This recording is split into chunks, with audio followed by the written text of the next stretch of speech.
हमें लोगों का सिर्फ वो चेहरा याद रहता है जो हमने आखिरी बार देखा था, और ये बड़ी अजीब सी बात है। चेहरे की जो टाइमलाइन है वो हमें क्यों नहीं याद रहती।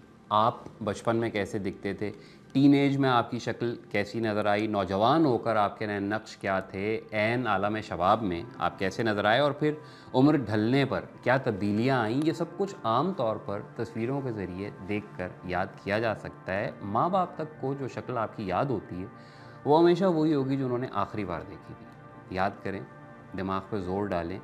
कोई दोस्त जो बाहर चला गया और 10 साल बाद आपको मिला हो तो आप हैरान हुए होंगे कि यार क्या शक्ल बना ली है तुमने।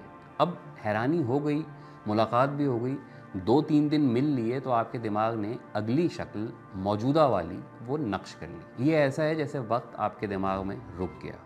जिन्हें हम रोज़ मिलते हैं उनकी शक्ल हमारे सामने बदल रही होती है और हमें बिल्कुल भी एहसास नहीं होता, लेकिन जो दूर होते हैं जिन्हें हम नहीं देख पाते उनकी शक्ल फ्रीज़ हो जाती है दिमाग में। अब सोचें कि अगर किसी टेक्निकल वजह से आईना हमारे पास ना हो तो हमारे दिमाग में अपनी शक्ल क्या होगी। क्या आपको अपना चेहरा बग़ैर आईने के या बग़ैर सेल्फ़ी कैमरे में देखे एक एक नक्श याद होगा। मैं आंखें बंद करता हूँ, सोचता हूँ तो मुझे अपने चेहरे से ज़्यादा अपने जिस्म की याददाश्त मौजूद दिखाई देती है। शायद इसकी वजह ये हो कि चेहरा दिन में 1-2 बार देखा जाता है आईने में, जबकि जिस्म के मुख्तलिफ हिस्से 24 घंटे सामने होते हैं। आईने का भी अजीब एक अलग केस है।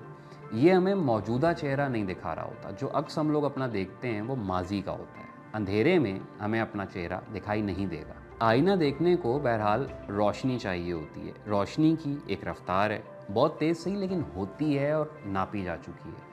आईना बुनियादी तौर पर रोशनी को मुनकिस करके हमारी तरफ फेंक रहा होता है, और वो रोशनी जब हमारी आंखों तक पहुंचती है तो जितनी देर में उसने आईने से हमारी आंख तक का फासला तय किया, समझ लें आईने में हमारा चेहरा जो हम देख रहे होते हैं वो उतने नैनो सेकेंड्स पुराना होता है।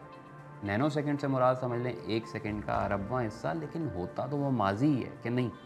यानी खुद अपना चेहरा देखने के लिए इंसान मोहताज है एक आईने का, अक्स का, तस्वीर का, और जो देखता है तो वो भी माजी की शक्ल है। ये कैसी जुल्म वाली बात है। तो खैर, हमारा मौजूदा चेहरा हम नहीं जानते, ये एक बात हो गई। अब फ़र्ज़ कर लें कि अगर 3 साल तक आपको आईना ना मिले तो उस अरसे के बाद आपके दिमाग में अपनी शक्ल क्या होगी, वही जो 3 साल पहले थी। यानी वक्त आपके लिए भी रुक गया। वक्त गुजर भी रहा है और कोई एक वक्त है जो किसी कोने में रुका हुआ भी है, या फिर वक्त सिरे से लकीर है ही नहीं, बस घूमते जाने वाला दायरा है जिसके अंदर हम सब बंद हैं। और अगर हम सब बंद हैं या किसी कोने में, एक वक्त हमारी याद का, हमारे चेहरे का, हमारे माजी का रुका हुआ है जो कभी होना है, तो उसे कैसा होना चाहिए। और जब हम अपना असल चेहरा जानते भी नहीं, तब सोचने की असल बात शायद यही है, वक्त हमेशा गुज़रता नहीं जाता, चेहरे हमेशा बदलते नहीं रहते। कभी कभी ये रुक भी जाते हैं, नक्श हो जाते हैं, गड़ जाते हैं एक जगह, और इंसान फिर ख़ुद को आगे धकेलने पे मजबूर हो जाता है। तो सवाल ये था कि जब वक्त रुक जाए उस लम्हे आप अपना कौन सा वाला चेहरा याद रखवाना चाहते हैं। मेहरबानी वाला चेहरा आपने देखा है, किसी बुज़ुर्ग का शफीक मुजस्सम चेहरा, कोई मुस्कुराता हुआ चेहरा आपको याद होगा जिसे देख के खुशगवार एहसास होता हो।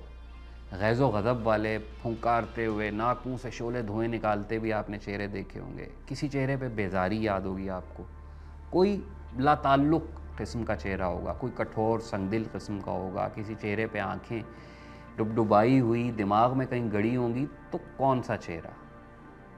हर बार मिलने को अगर रुका हुआ वक्त समझा जाए, आखिरी मुलाकात समझा जाए, और हर मौजूद लम्हे की अगर शुक्रगुज़ारी की हद तक कदर कर ली जाए, तो मेरा ख़्याल है कि आपको इस सवाल का जवाब मिल जाएगा कि आप अपना कौन सा वाला चेहरा याद रखवाना चाहते हैं। शुक्रिया।